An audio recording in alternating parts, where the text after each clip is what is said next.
Bismillahirrahmanirrahim.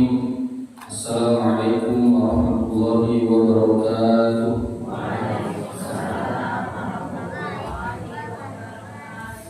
Alhamdulillah, wassalatu wassalamu ala Rasulillah wa ala alihi wa ashabihi wa man tabi'ahu bi ihsanin ila yaumiddin. Asyhadu an la ilaha illallah wa asyhadu anna Muhammadan abduhu wa rasuluh. Allahumma la sahla illa ma ja'altahu sahla wa anta taj'alul hazna idza syi'ta sahla. Jamaah Masjid Al-Amal Al-Mubarakun wal Mubarakat. Alhamdulillah, di malam hari ini kita diberikan kesempatan kembali oleh Allah untuk thalabul ilmi, berkumpul bersama-sama di masjid untuk mempelajari hadis-hadis Nabi sallallahu alaihi wasallam. Dan di malam hari ini insyaallah kita akan memasuki halaman terakhir dari kitab hadis arba'in. Ini sebuah nikmat karena mempelajari ilmu dari awal sampai akhir itu bukan hal yang gampang. Jarang sekali para penuntut ilmu, terutama syarat ilmu yang khatam, banyak yang gugur di tengah jalan. Alhamdulillah, Allah memberikan karunia kepada kita taufik, kemudahan menyelesaikannya di pertemuan malam hari ini insyaallah. Tadi disebutkan 2 tahun 5 bulan lama sekali, karena sebulan cuma sekali. Berarti berapa pertemuan?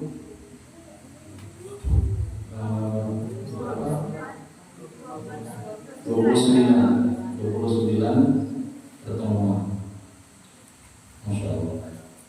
Baik. Hari ini kita masuki hadis yang terakhir, hadis ke-42. Silakan dibuka hadisnya.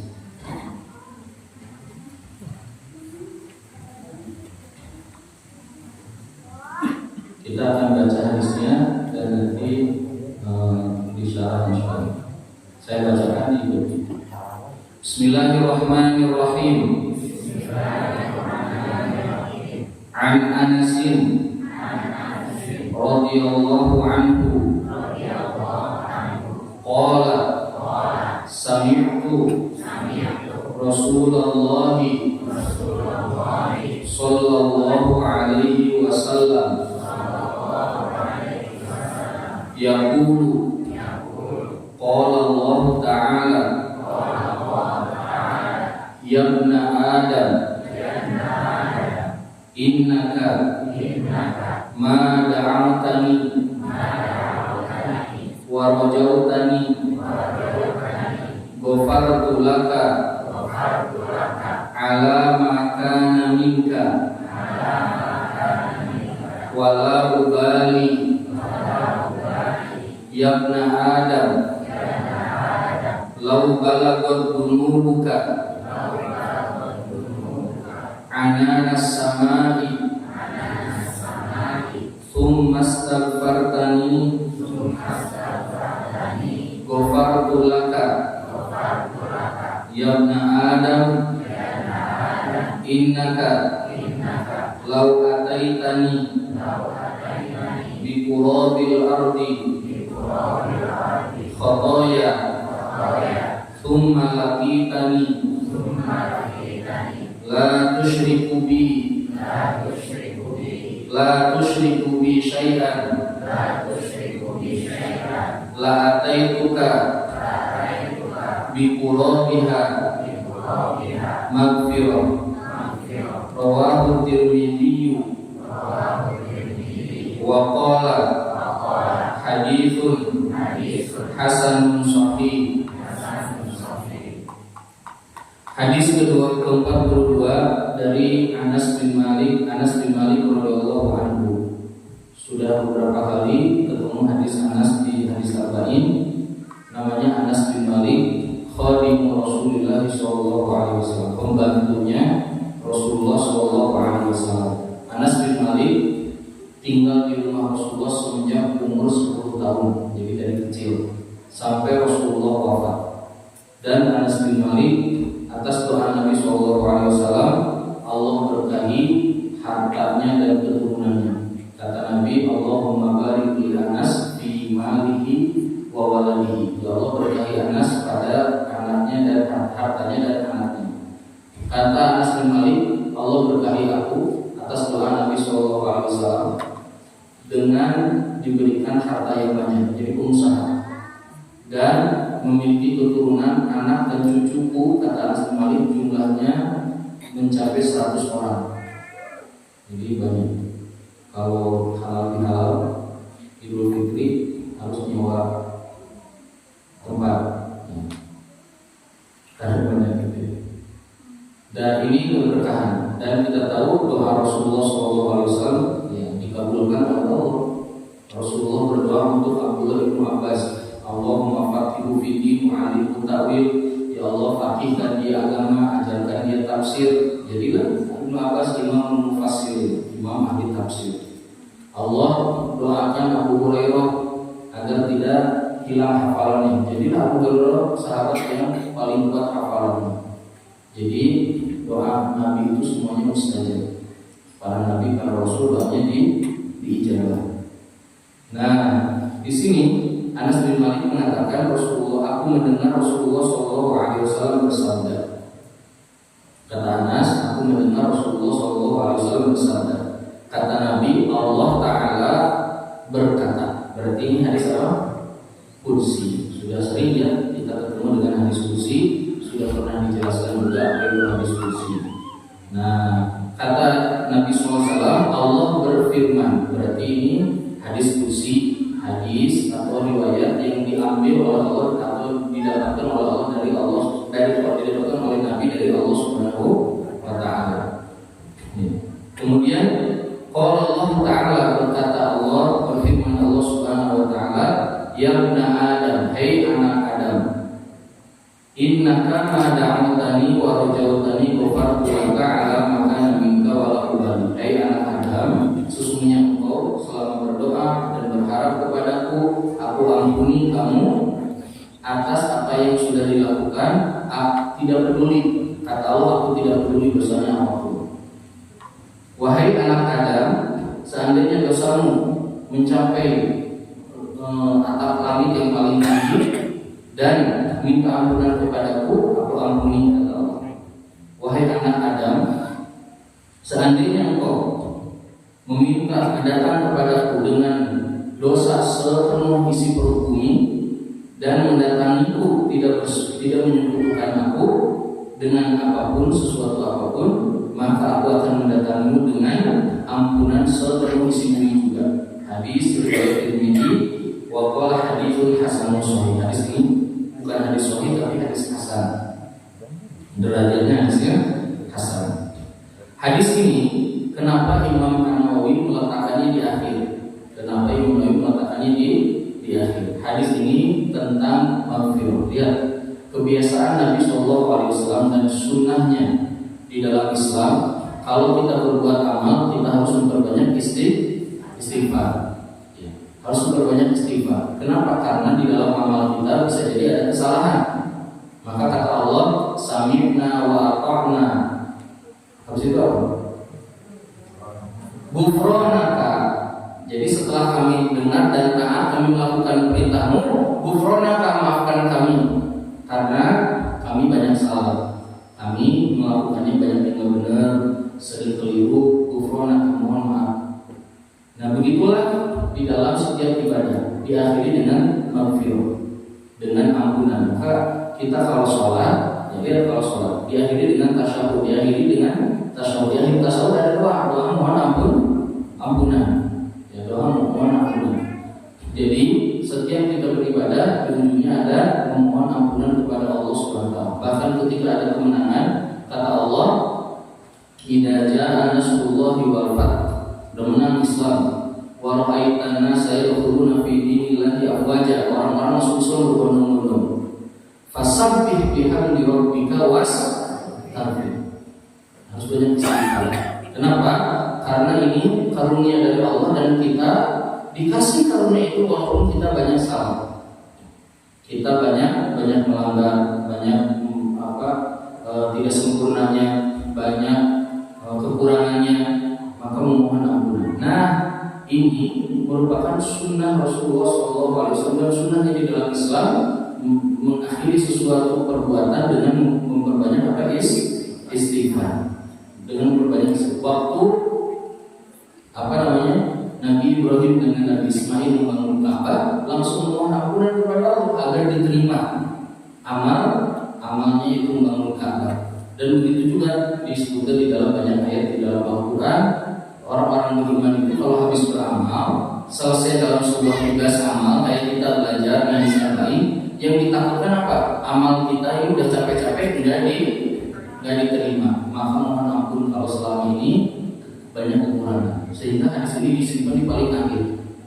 Hadis ini disimpan di paling akhir. Jadi maksud Imam An-Nawawi setelah selesai kita belajar hadis tentang tauhid, tentang fikih, tentang akhlak, hadis-hadis berbagai macam hadis di dalamnya, maka kita mohon ampun sudah selesai. Ya Allah, tugas kami menyelesaikan hadis arba'in ini, mohon ampun kalau nanti pelaksanaannya nggak benar, banyak yang keliru, mohon ampun juga selama belajarnya banyak lalai. Maka hadis ini disimpan di mana? Di akhir. Nah, hadis ini di dalamnya berbicara tentang 3 cara agar mendapatkan ampunan dari Allah Subhanahu wa taala. 3 cara agar mendapatkan ampunan dari Allah Subhanahu wa taala. Cara yang pertama yaitu adalah dengan berdoa. Dalam kalimat innaka ma da'awtani, sesungguhnya engkau selama berdoa kepada, dan wa rajautani. Roja itu apa artinya? Berharap. Jadi doa itu harus dibarengi dengan apa? Harapan. Para nabi itu mereka berdoa dengan penuh harap, dengan penuh harap. Kata Allah SWT, wa Zakaria idnada rabbahu rabbi la tadharni farda wa anta khairul warithin. Fastajabna lahu wa wahabna lahu Yahya wa aslahna lahu zawjan innahum kanu yusari'una fil khairati wa yad'unana raghaban wa rahaban. Jadi ada rasa takut dan rasa harap. Takut yang diterima amal kami dan harap akan dikabulkan amal kami dan doa kami. Jadi muslim itu ini sebelum bicara tentang doanya harus ada roja juga. Sekarang ini ada pemahaman keliru yang mengatakan kalau apa-apa jangan bilang semoga Allah. Semoga itu roja, tidak apa-apa. Itu diperintahkan. Berharap agar Allah, semoga Allah memberikan kepada kita begini, semoga Allah. Dibolehkan. Oh, itu ada dalil-dalilnya di Quran dan Sunnah. Sekarang banyak berungan. Ada pernah lihat ada tulisan. Boleh bilang semoga yang benar itu mengucapin agar berdoa memohon kepada Allah agar begini, jangan bilang semoga itu harapan. Ya. Jadi berdoa itu harus dengan harapan. Nah, yang pertama untuk mencapai maghfirah, ampunan yang luas dari Allah, cara yang pertama adalah dengan berdoa. Doa itu ada 2 macam, ada doa ibadah sama doa permintaan. Doa ibadah itu seperti sholat itu doa, tapi bentuknya ibadah. Seperti ibadah-ibadah lainnya, isinya adalah doa. Bahkan sholat itu dari mulai berdiri habis takbiratul ihram langsung doa. Allahu Akbar wajhatu atau Allahumma bahi baina doa. Baca Al-Fatihah ada doa enggak? Iyyaka na'budu wa iyyaka nasta'in ihdinas siratal mustaqim, doa langsung. Terus habis itu ada doa enggak? Doa langsung. I'tidal, doa. Sujud, doa lagi. Jadi isinya doa semuanya. Doa itu ada yang bentuknya ibadah, ada doa yang bentuknya minta permintaan kepada Allah Subhanahu wa taala, seperti kita memohon kepada Allah langsung mohon ampunan, mohon ini dan mohon itu. Jadi doa ada doa masalah dan doa ibadah. Maka doa itu bukan hanya pas butuh aja, tapi doa juga bentuk dalam bagian dari bentuk ibadah. Kita disuruh berdoa terus-terusan. Bahkan Allah SWT sangat senang dengan hambanya yang sering berdoa dan memohon kepada Allah Subhanahu wa taala. Nah, ini berkaitan yang pertama dengan doa. Dan doa kepada Allah Subhanahu wa taala harus memenuhi adab-adab agar diterima. Jadi cara agar diterima doa. Ya, doa kepada Allah itu ada 3. Satu, yaitu yakin doanya bakal diijabah. Kata Allah Subhanahu, kata Nabi SAW, "Ud'ullaha wa antum muqinuna bil ijabah." Berdoalah kepada Allah dalam keadaan kamu yakin akan diijabah. Berarti itu harap kan, bukan? Harap dari luar kejauhan. Jadi kalau berdoa kita harus punya harap ini diijabah. Ya, yakin diijabah sama Allah. Begitu. Harus apa? Harus yakin diijabah. Jadi jangan ragu-ragu. Ya, harus yakin diijabah. Syarat yang kedua yaitu adalah tidak tergesa-gesa meminta doanya segera dikabulkan. Ya, di dalam riwayat disebutkan berdoalah dan jangan tergesa-gesa. Kata sahabat, gimana tergesa-gesa? Kenapa? Kata Rasulullah, karena kalau tergesa-gesa Anda akan berhenti berdoa. Ayo berdoa aja Bu, yang rajin bosan berdoa terus. Kenapa? Karena dia tergesa-gesa. Waktu Nabi Ayub alaihissalam, Allah memberikan ujian sakit kulit, kemudian diasingkan dari desanya tadi, pemuka kaum, tokoh, keluarganya makmur, ya, dan seterusnya dipisahkan ke mana?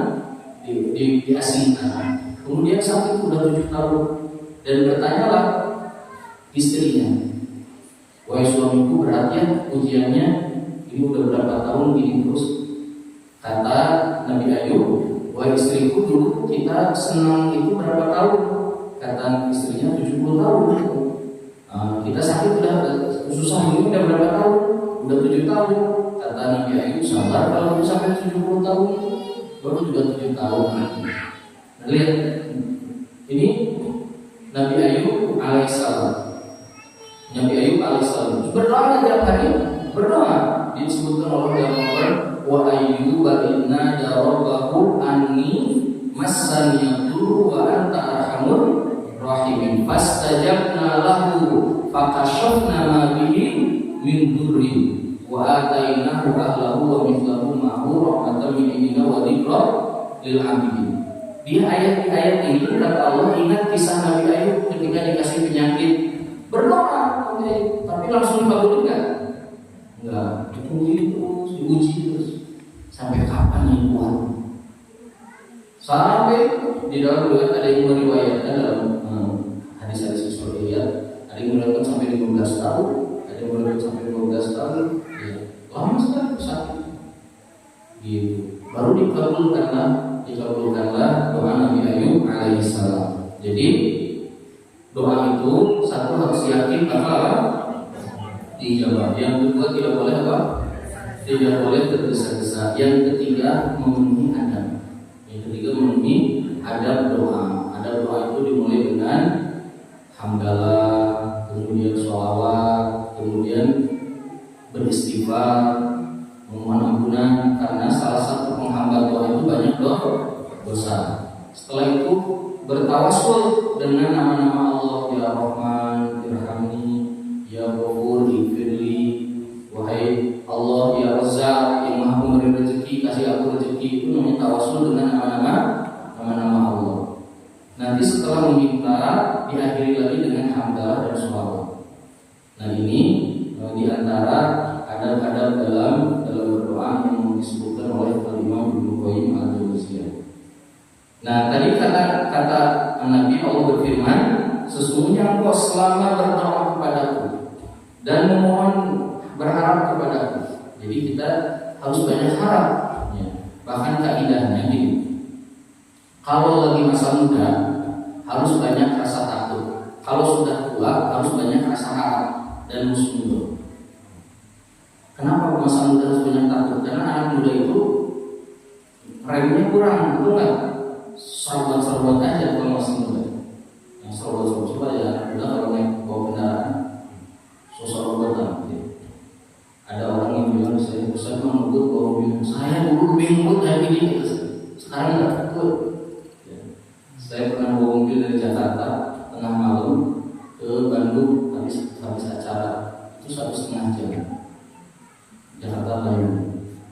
Pernah Tasik, Bandung Tasik, habis isi acara jam 11 malam 1 jam 45 menit pernah. Itu zaman waktu nggak ada rasa takut. Ya. Sekarang ada rasa takut, maka kalau masa muda harus banyak apa? Ngerem, banyak rasa takut. Ya. Masa muda.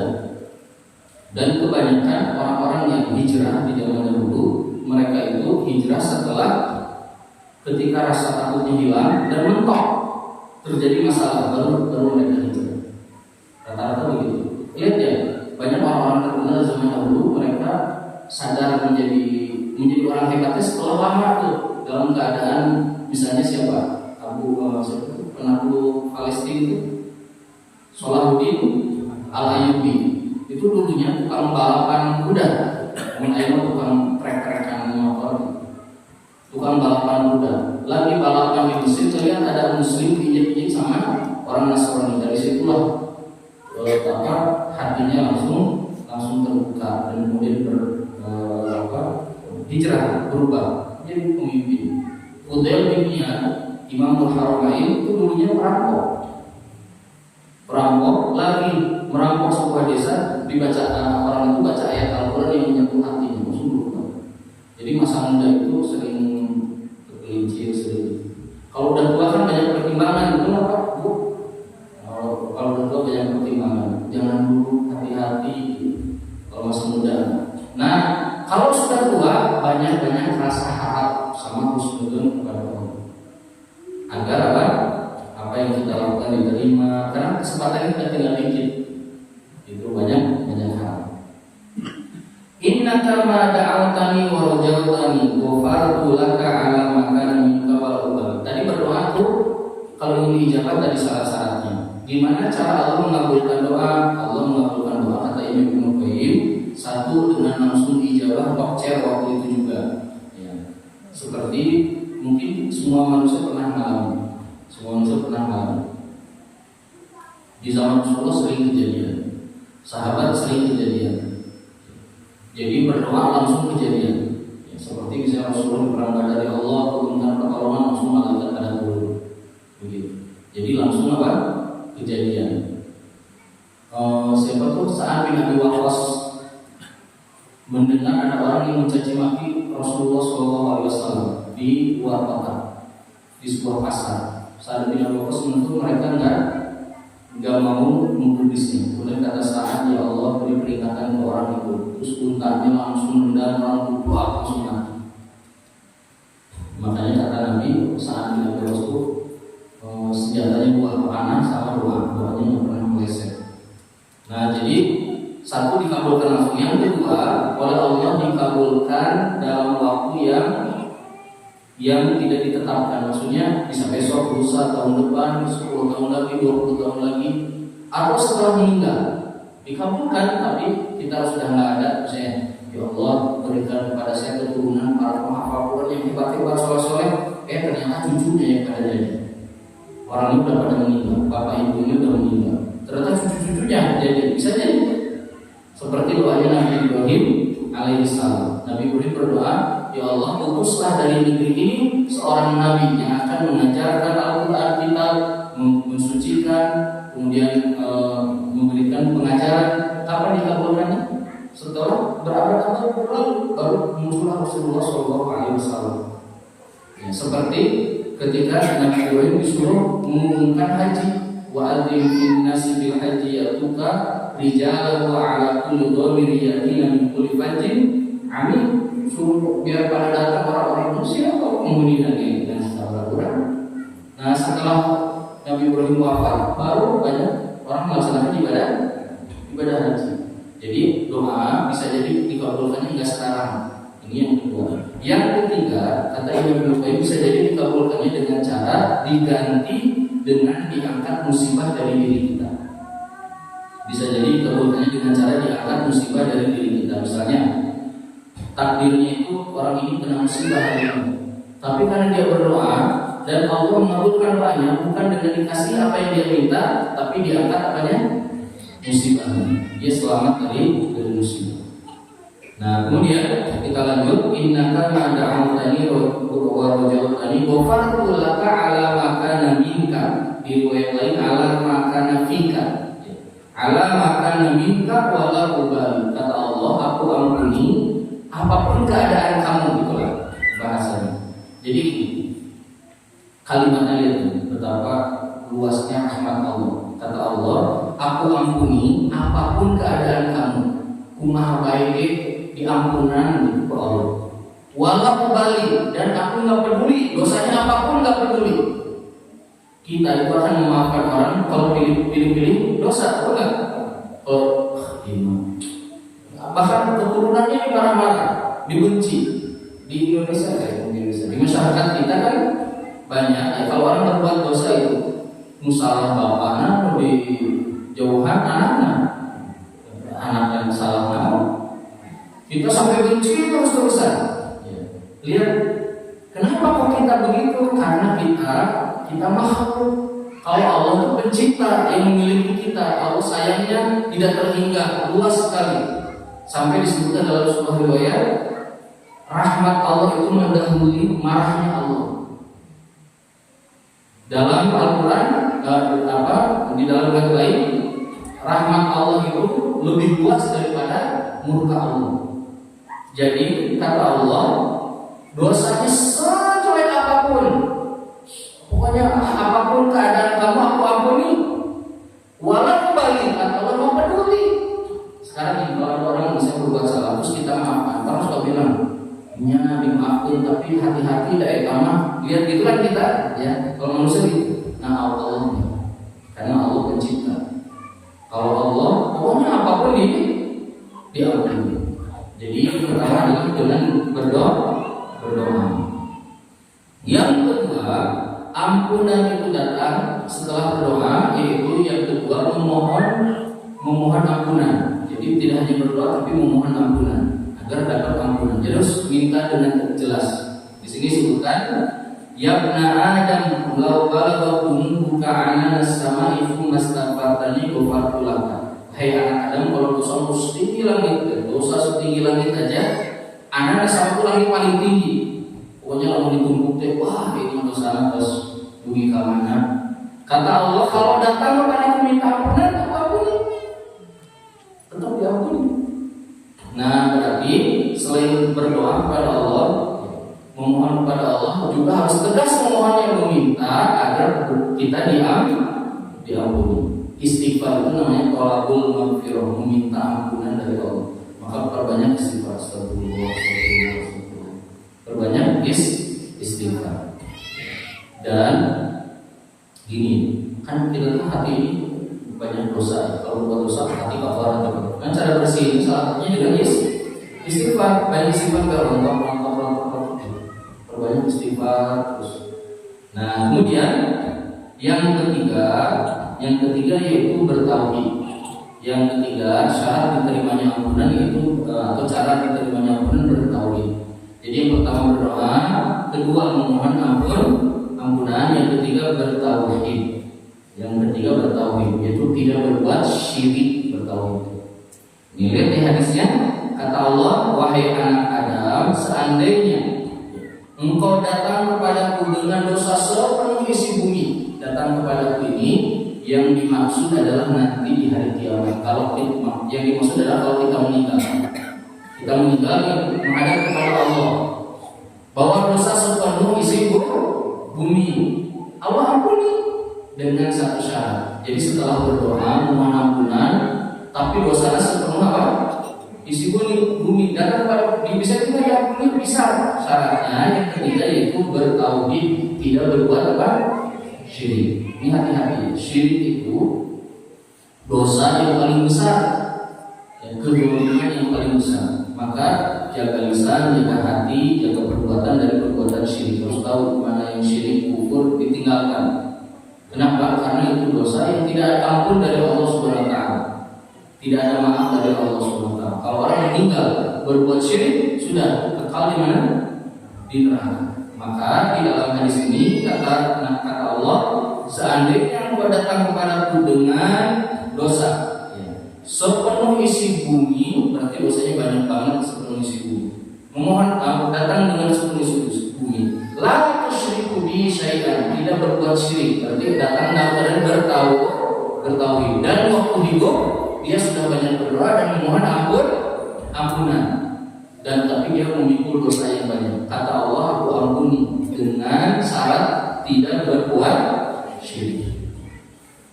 Dengan syarat tidak berbuat syirik. Maka hal-hal yang berkaitan dengan tauhid harus selalu dijaga.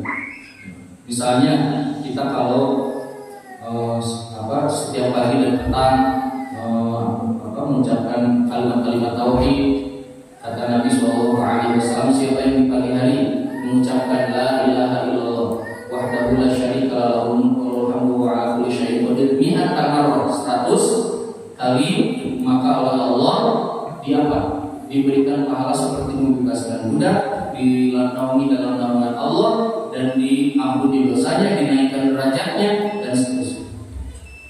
Kemudian kalau sakit banyak bertauhid juga, la ilaha illallah wa la haula wa la quwwata illa billah, dan seterusnya. Dan kebanyakan doanya para nabi itu kalimat tauhid. Nabi Musa itu berdoa kepada Allah SWT, meminta kepada Allah, ya Allah ajarkan aku doa yang paling hebat yang tidak diajarkan pada yang lain. Kata Allah, ucapkan la ilaha illallah. Kata Nabi Musa, ini mah semua orang mengucapkannya. Kata Allah, ya Musa, lau anna samawati sab'a wal ardina mithlahunna, seandainya langit yang 7 dan bumi ke dalamnya ditimbang di satu timbangan, dan la ilaha illallah fi kifatin ditimbang satunya lagi, la ilaha illallah lebih berat daripada langit dan bumi. Dan hampir semua doa para nabi isinya kalimat tauhid. Coba aja Nabi Yunus, la ilaha illa anta subhanaka inni kuntu minadh dhalimin, isinya kalimat tauhid. Jadi ini pentingnya menjaga perkara tauhid yang merupakan asas dan dasar bagi setiap manusia untuk selamat di dunia dari mana? Dari akhirat. Ingin selamat di dunia bertauhid, ingin selamat di akhirat bertauhid. Karena Allah menciptakan langit dan bumi untuk ditegakkan tauhid kepada Allah Subhanahu wa taala. Nah, hadis ini ikhwan wal akhwat Bapak Ibu, hadis ini menjelaskan tentang rahmat Allah yang maha luas. Hadis ini menjelaskan tentang rahmat Allah yang maha luas. Allah itu memiliki rahmat 100 cabang rahmat. Satu rahmat Allah, kasih sayang Allah itu diturunkan di bumi. 99 lagi disiapkan buat nanti di hari kiamat. Yang satu bagian rahmat Allah itu sudah dipakai oleh manusia dari zaman Nabi Adam sampai hari ini, sampai nanti akhir zaman. Dan kasih sayang ada nggak di bumi ini? Ada. Lihat ibu jagain bayinya, ada kucing jagain anaknya, burung setiap pagi nyari makanan untuk anaknya. Itu rahmat Allah, dari rahmat Allah. Di jalan misalnya ada ambulan, terus semua orang pada kepinggir. Kenal nggak sama ambulan itu? Enggak, rahmat Allah. Itu bagian satu dari rahmat. Bayangkan 99 nanti disiapkan buat gimana? Di hari kiamat. Ini satu ini di bumi udah meliputi segala sesuatu. Seorang di jalan kalau ada orang yang buruk jatuh, misalnya tabrakan jatuh, banyak yang nolong nggak? Banyak. Walaupun nggak kenal, nolong aja. Itu rahmat Allah. Yang menggerakkan itu rahmat Allah. Yang menggerakkan rahmat Allah. Jadi nanti di hari kiamat rahmat Allah ini akan dikeluarkan semuanya 99 ini untuk nanti di hari kiamat. Makanya banyak sekali ampunan nanti di hari kiamat. Nah, hadis ini berbicara tentang rahmat Allah. Tapi rahmat Allah ini akan diberikan kepada mereka yang layak mendapatkan rahmat Allah. Maka senantiasa banyak berdoa kepada Allah, kemudian baik doa dengan ibadah ataupun doa meminta kepada Allah. Kemudian dibiasakan istighfar setiap kita habis beribadah dan setiap kita habis berdoa atau sebelum berdoa. Perbanyak istighfar kepada Allah karena kita terus-terusan melakukan dosa. Dan yang ketiga, jauhi perbuatan apa tadi? Syirik. Pokoknya nggak boleh nyentuh urusan syirik. Gak boleh itu, jangan main-main. Ya, sengaja nonton acara yang gaib-gaib itu apa? Ya yang itulah di TV ada ya. Nggak usah dilihat-lihat tuh. Gak ada ini nonton bola. Ya, walaupun kalah, jadi keinget beres. Kemarin tadi malam kemarin saya isi pengajian kajian akbar di Padalarang, ketemu Kang Tobias, ketua Viking. Rumah kan pusingnya, pusing. Soal saya kesempatan sampai pada lesu. Baik, balik lagi. Jadi hadis ini berkaitan dengan rahmat Allah Subhanahu wa Ta'ala dan disimpan di akhir hadis arba'in untuk menunjukkan bahwa ini 40 hadis ini sudah dibahas, tinggal diamalkan. Dan jangan lupa banyak memohon ampunan kepada Allah, karena bisa jadi setiap amal kita ini banyak kekurangan dan banyak salah. Banyak kekurangan dan banyak salah. Alhamdulillah ya, sudah selesai hadis arba'in an-nawawiyah. Sekarang waktunya ujian sampai jam 8.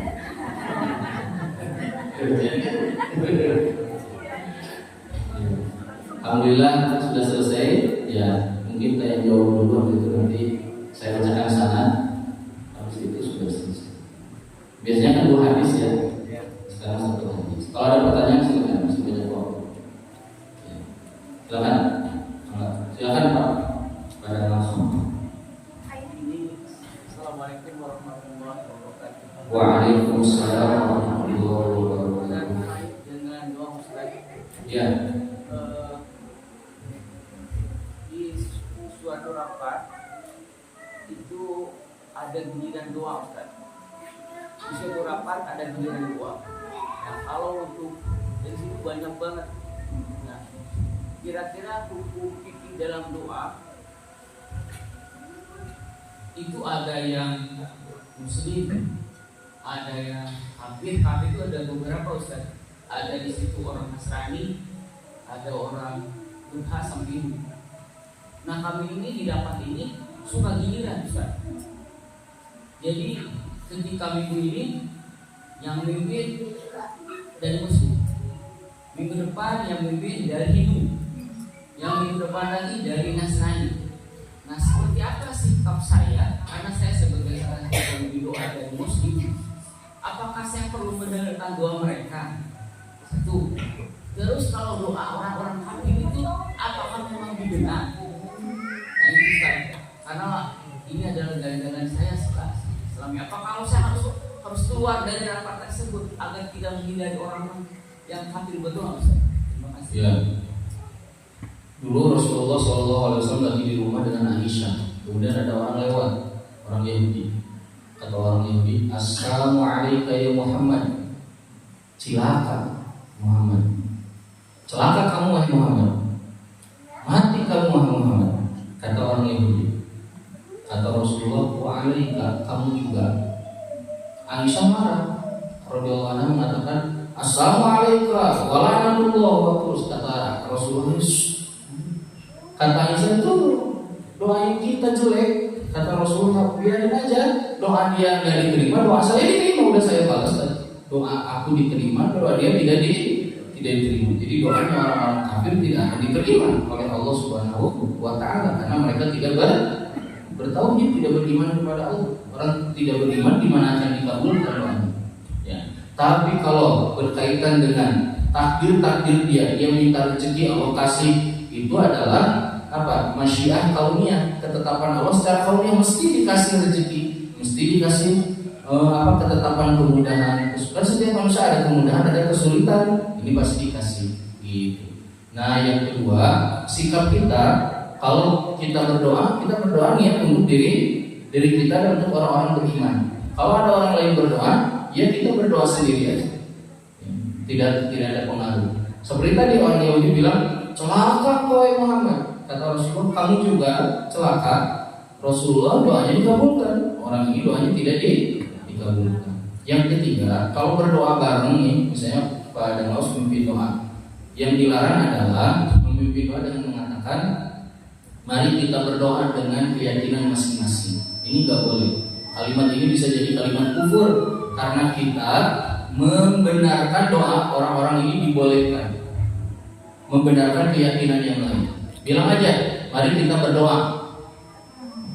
Kalau mengatakan mari kita berdoa, silahkan berdoa dengan, kan bahasa itu, silahkan berdoa dengan keyakinan masing-masing. Berarti Anda membolehkan orang lain berdoa ke dewa, ke Tuhannya siapa, ke siapa. Berarti Anda membolehkan. Nggak boleh bilang begitu. Jadi kalau mau mari kita berdoa gitu aja. Itu kata Rasulullah. Mau kalau misalnya kita kan berhubungan baik dengan saudara kita yang muslim. ya. Misalnya mereka nengok kita kalau kita sakit, kan mereka suka mendoakan tuh gitu ya di depan kita. Terus kita amin itu suka emosi. Iya. Ya doa orang itu nggak akan diterima. Tapi Ucapan kita nggak. Misalnya, ya amin semoga saya mendapatkan itu dengan berdoa mengharapkan itu. Tapi mengaminkan doa orang berarti membenarkan doa orang itu tidak akan berpengaruh. Tidak akan berpengaruh.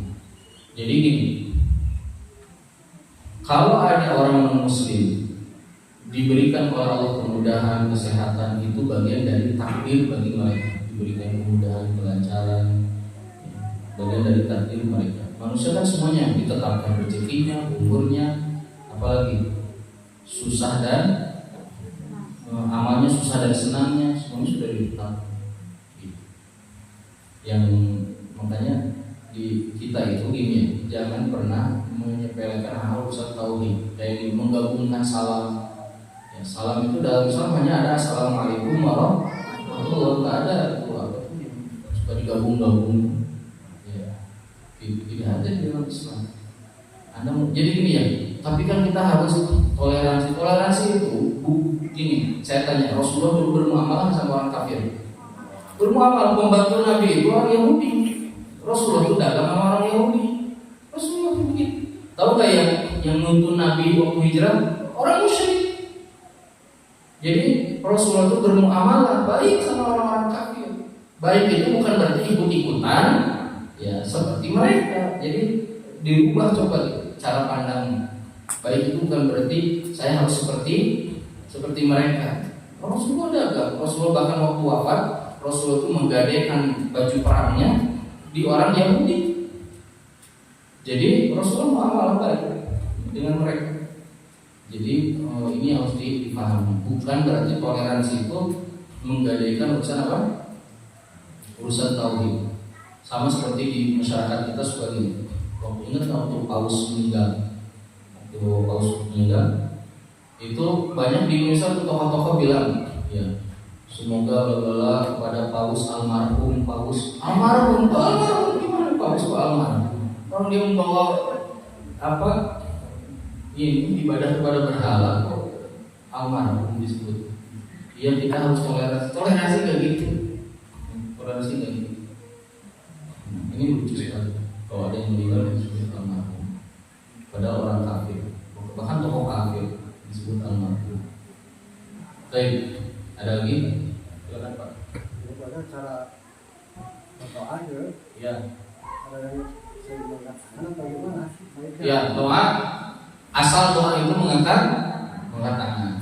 Ya, di dalam hadis disebutkan Allah suka dengan hambanya yang mengangkat tangannya. Jadi asal doa itu mengangkat tangan. Dan ini isyarat bahwa Allah itu ada di atas kita. Jadi mengangkat apa? Mengangkat tangan. Tapi ada doa-doa yang mengangkat tangannya agak tinggi, yaitu seperti istisqa dalam peperangan Rasulullah. Tapi ada doa yang Rasulullah tidak mengangkat tangan, seperti ketika khutbah Jumat. Ya, itu Rasulullah tidak mengangkat tangan. Begitu. Ada khilafiyah, ya, tapi yang afdal juga harus iya, nggak apa-apa. Ya, begini boleh, tidak apa-apa. Itu menunjukkan kita ini membutuhkan Allah Subhanahu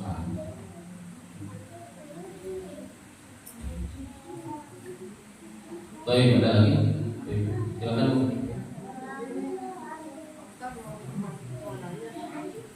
Kalau kita tuh sakit, ya sudah ketemu. Kalau kita tuh sakit, ya Pak Ustaz, terus kita tuh gini percaya, ya macam, mah pasti kiriman gitu. Apa percatan kiriman, berarti nyebab itu termasuk syirik. Kiriman timan.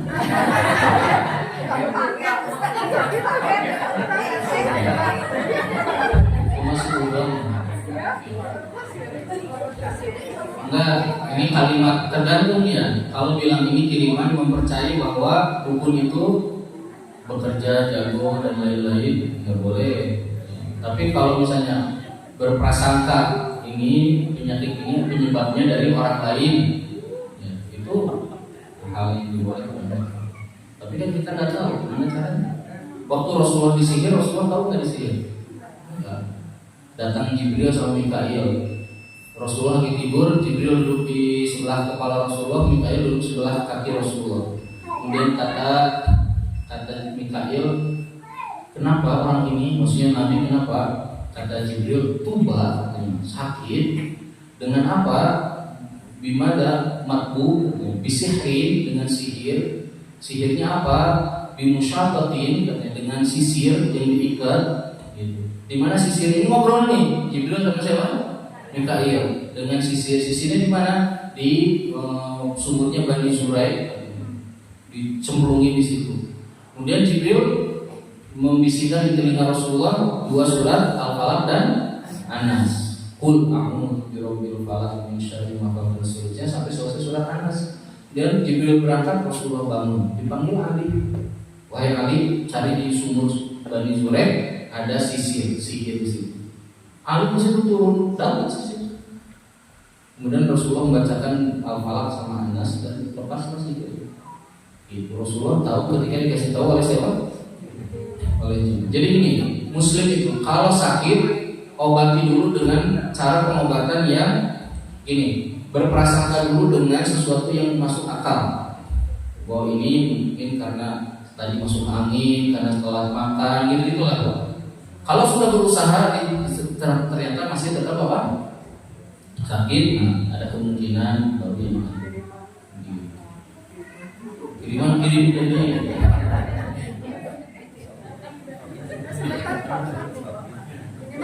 Ini memang terjadi sama saya ini mah dulu di Malang ya Pak Ustaz ya.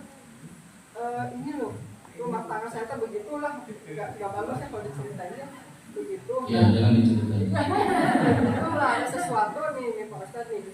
Nah di rumah belakang tuh bilang tadi ngasih tahu ke saya tuh tadi malam memang ada bola, katanya bola ini lebih bercahaya teh. Santet gitu ya. Sihir santet ada. Ya. Itu jatuh ke belakang rumah saya. Terus saya tuh percaya itu boleh, saya percaya.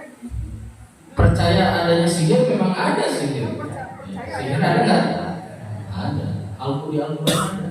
Nabi sihir ada. Santet sihir ada. Ya. Nah. Jadi memungkinkan orang disihir, kemudian disantet, pesugihan ada. Nah kita maka banyak melindungi diri kita dengan apa? Dengan zikir. Makanya kan kata Nabi, siapa yang keluar rumah membaca Bismillahirrahmanirrahim maka malaikat akan mengatakan kufi kita kamu dicukupkan, dijaga sampai balik lagi. Siapa yang di pagi hari tadi baca kalimat tauhid tadi 100 kali maka dia akan dijaga. Siapa yang sholat subuh berjamaah maka dia ada dalam jaminan Allah. Siapa nanya begitu tuh semuanya dipenuhi. Mau tidur baca ayat kursi, jadi biar kita terjaga. Jadi si kita mentau gitu. Baik, ada lagi silakan Pak. Bagaimana dengan kan kadang manusia itu merasa dizolimi, padahal belum tentu dizolimi sebenarnya Ustaz. Ya, kepedean. Mungkin kita yang menzolimi orang itu. Akhirnya kita mendoakan yang nggak baik kan, keluar lah misalnya. Nah itu gimana Mas? Ya, kalau kita terkena sesuatu, pertama kali lakukan istighfar. Dan kalau kita dizalimi, ya kita akan dapat pahala. Gitu. Jadi gini, Rasulullah itu nggak pernah ngebahas kezaliman gara-gara urusan pribadi. Nggak ada, dan coba aja. Susah nggak? Ngikutin ini? Susah. Rasulullah lagi jalan, ya pakai sorban kan, ditarik sama orang baru, sampai merah. Ini Rasulullah. Hai Muhammad, bertakwa sama Allah. Apa? Ini orang yang Nabi bertakwa. Siapa yang bertakwa dari Nabi? Kemudian mana harta bagianku? Kata Umar, coba saja lehernya kayak gitu. Kata Rasulullah, kasih. Rasulullah tadi dicela, assalamualaikum waalaikumsalam, kamu juga. Rasulullah kalau urusan pribadi, sahabat juga begitu.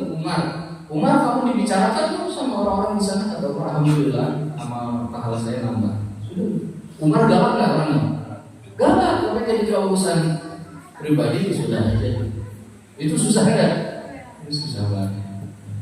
Nah, itu orang-orang dulu tuh gitu. Marah kalau urusan agama yang kalau ada orang maksiat, orang berbuat dosa, nah dia baru marah. Wah, bergemuruh dadanya. Nggak suka melihat yang begini. Nah itu kalau ada perbuatan apa tadi? Perbuatan maksiat, baru dia marah. Nah Rasulullah gitu, sahabat juga begitu. Seharusnya muslim ya begitu. Rasulullah tuh marah kalau apa? Pernah Rasulullah mengirim pasukan yang sangat panjang, ujungnya di kota Yahudi, ujung depannya ujungnya di Madinah. Itu ketika ada sahabiah yang dinodari, yang kerudungnya ditarik, sahabat dibunuh sama orang Yahudi. Rasulullah kirim pasukan. Gitu. Tapi urusan kalau sekarang mah kita kalau ada urusan agama nggak peduli. Kalau urusan pribadi saling lapor ke polisi. Pusing juga kalau baca berita bikin pusing. Saling lapor, ya,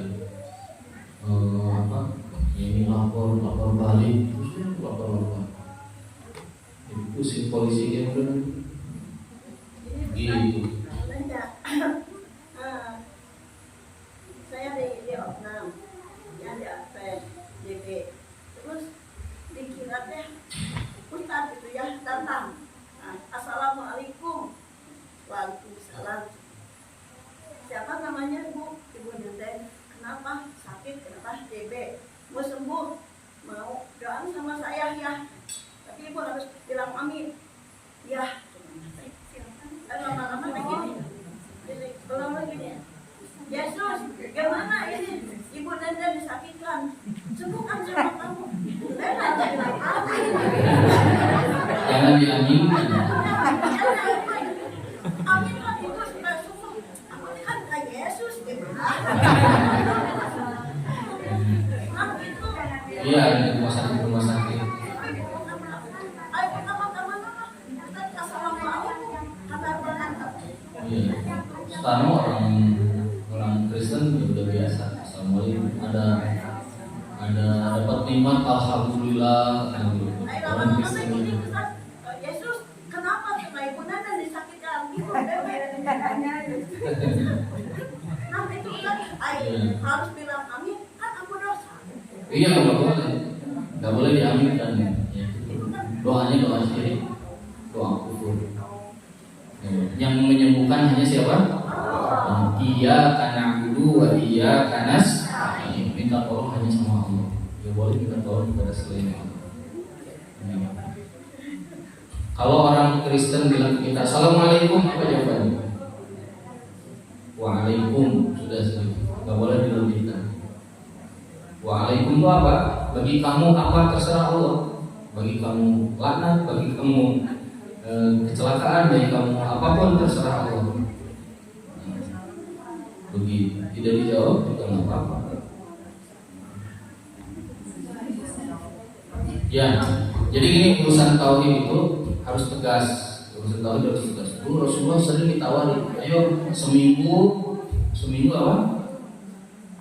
Ibadah sama kami. Nanti seminggu lagi kami ikut ibadah sama kamu. Diterima nggak sama Nabi? Enggak. Lihat ya. Di surat Al-Isra ada beberapa ayat isinya teguran kepada Rasulullah. Tahu nggak? Itu di dalam tafsir Tabari diceritakan kisahnya di Rasulullah mau sholat sama orang-orang musyrik di Mekah, sengaja ditutup tuh sekitaran Ka'bah dengan berhala yang sangat banyak. Kata orang-orang musyrik, "Hai Muhammad, kalau kamu mau sujud di situ, paling kayak nyenggol eta sujudnya di mana? Bersama Tuhan-Tuhan kamu. Ya. Kamu bakal perlukan senggolan." Rasulullah di hatinya mengatakan, nyenggol doang mah nggak apa-apa, kan yang penting mah niatnya sama Allah. Langsung ayatnya, wa in kadu la yaftinunaka anil ladzi auhayna ilaika litaftariya alaina ghayr. Kata Allah, hampir saja mereka membuat kamu fitnah, membuat kamu melakukan perbuatan yang menyimpang. Ini keras sekali. Ya. Idan la adzaqnaka dhi'fal hayati wa dhi'fal mamat. Kalau kamu melakukan itu dan bilang enggak apa-apa, senggolan doang niatnya sama Allah, senggolan enggak apa-apa, kata Allah, kami akan berikan hukuman yang keras di dunia dan di akhirat. Itu Rasulullah. Itu di surat Al-Isra. Jadi urusan tauhid harus hati-hati. Silakan. Seandainya kita mendoakan orang yang tidak dikenal, misalkan jalan itu ketemu orang yang membuat kita iba gitu ya, misalkan kita mendoakan, tapi kita tuh berharap karena mendoakan orang yang tidak kenal dan orang tidak mengetahui kita doakan itu adalah katanya bahwa kita akan didoakan oleh malaikat, dan kita kalau berharap begitu boleh. Ya, saling mendoakan disunahkan, saling mendoakan selama orang beriman. Ya, Rasulullah sering berdoakan. Gini, Aisyah tiba-tiba datang ke Rasulullah dan bilang gini, "Ya Rasulullah, ud'ullah li," berdoa kepada Allah untuk aku. Kemudian Rasulullah langsung berdoa, "Allahumma ighfirli Aisyah." Ya Allah, ampuni Aisyah dosanya yang besar dan yang kecil, yang terlihat dan yang tidak terlihat. Kemudian Aisyah tersenyum sampai ketawa. Kemudian kata Rasulullah, atas suri Nabi Muhammad, ya Aisyah, kamu suka doa aku, wahai Aisyah? Kata Aisyah, ya Rasulullah, siapa yang gak suka dengan doa engkau? Kata Nabi, Aisyah, doa tadi itu bukan hanya untuk engkau, tapi ini doa yang biasa aku bacakan setiap habis sholat untuk umatku. Jadi Rasulullah tiap habis sholat mendoakan semua umatnya, memohonkan ampunan untuk umat. Gitu. Tidak apa-apa, saling mendoakan.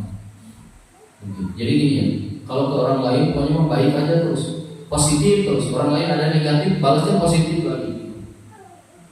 Karena kalau negatif tambah dibalas negatif, kita malah celaka. Baik, ada lagi? Cukup? Siapa yang membaca hadisnya? Oh enggak jadi ya? Kita mau kasih sana. Saya bacakan ya sangat.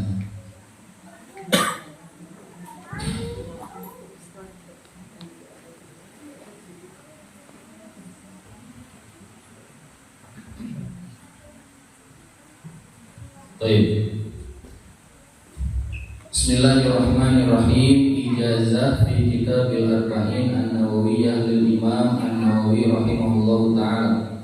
Alhamdulillahi Rabbil Alamin, wa usalli wa usallim ala sayyidina Muhammadin khatamin nabiyyin wal mursalin, ar-rahmah al-muhdad lil khalqi ajma'in, salawatullahi wa salamuhu alaihi wa ala alihi wa dhurriyyatihi wa ashabihi wa man da'a bi da'watihim ila yaumil wa ba'du.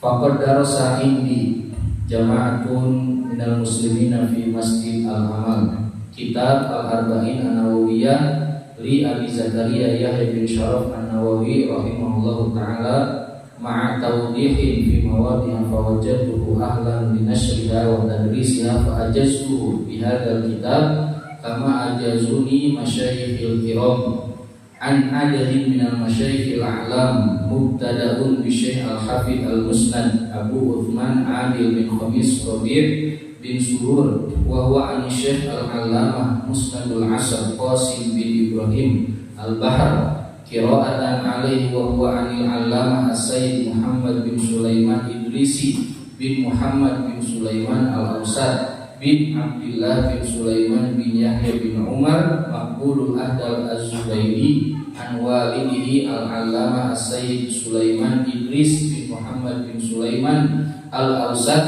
bin Abdullah bin Sulaiman bin Yahya bin Umar maqbulul ahdal az-Zubaidi wa ammuhu Ahmad Idris ilahuma an sayyid Dawud Hajar al-Qadimi az-Zubaidi an shaykhihi Muhammad Nasiruddin Al-Hazimi anil Imam Muhammad bin Ali Asy-Syaukani wa huwa an shaykhihi Abdul Qadir bin Ahmad wa huwa an shaykhihi Muhammad Hayat Sindi wa huwa an Syekh Salim ibnu Syekh Abdullah Al-Basri Asy-Syafi'i Al-Makki wa huwa an abihi wa huwa an Syekh Muhammad bin Alauddin Al-Babuli Al-Misri wa huwa an Nuruddin Ali Yahya bin Ali bin Yahya Az-Ziyadi wa huwa an Sayyid Asy-Syaikh Yusuf bin Abdullah Al-Armyuni wa huwa anil Allamah Al-Jalaluddin As-Suyuti wa huwa anil Allamah Shalih ibn Umar Al-Mulkini wa huwa an abihi wa huwa anil Hafidh Yusuf Al-Mizzi wa huwa anil Imam Al-Allamah An-Nawawi rahimahullahu ta'ala. Al-Mujiz Al-Fakir ila Al-Karim Al-Mannan Khadimil Quran wa Sunnah Herfi Firdaus Hada waliya'rif al-jama'ah al-muslimin fi masjid al-amal qadra ma wasalu ilaihi min hadhihi ni'mah al-'azimah waliyu'allima wa binashri hadzal ilmi waliyakhfid janahahu liman atahu taliban wala yaktasir ala ma indahu bal yatlubul izdiyad wa usihi an yataharra shawab fi ma yarwihi wa ahadu ilaihi an la ya'naf anil ruju' anil khata wa as'aluhu an la yansani min sholihi da'awat fil khalawat wal jalawat kama usihi bidawami al-muraja'ah wal ihtimam biha wa arju maulana al-azim an yanfa'na bima alimna wa an yanfa'na bihil islam wal muslimin. Saya terjemahkan yang akhirnya. Dengan ini Al-Mujiz yang memberikan ijazah yaitu Al-Fakir ila Al-Karim bin Manan Harfi Firdaus. Dengan ini hendaknya pada jamaah kaum muslimin di Masjid Al-Amal mengetahui apa yang telah dilalui dari nikmat yang besar ini dan terus menyebarkan agama ini dan senantiasa merendahkan diri bagi setiap di hadapan setiap penuntut ilmu dan tidak berhenti dari sini dan terus-terusan menambah ilmu. Dan saya berwasiat agar senantiasa mencari kebenaran dari setiap ilmu yang dipelajari dan senantiasa siap kembali memperbaiki diri ketika melakukan kesalahan. Dan saya juga berwasiat agar tidak lupa mendoakan saya dengan doa yang baik itu ketika sendiri ataupun ketika banyak. Sebagaimana juga saya wasiatkan agar sering-sering mengulang ilmu yang sudah dipelajari. Kami memohon kepada Allah agar ilmu yang dipelajari bermanfaat dan juga bermanfaat bagi dengannya Islam dan kaum muslimin. Wallahu ta'ala al-muwaffiq lis-shawab. Hurriro di tarikh tanggal berapa? 20 berapa? Syaban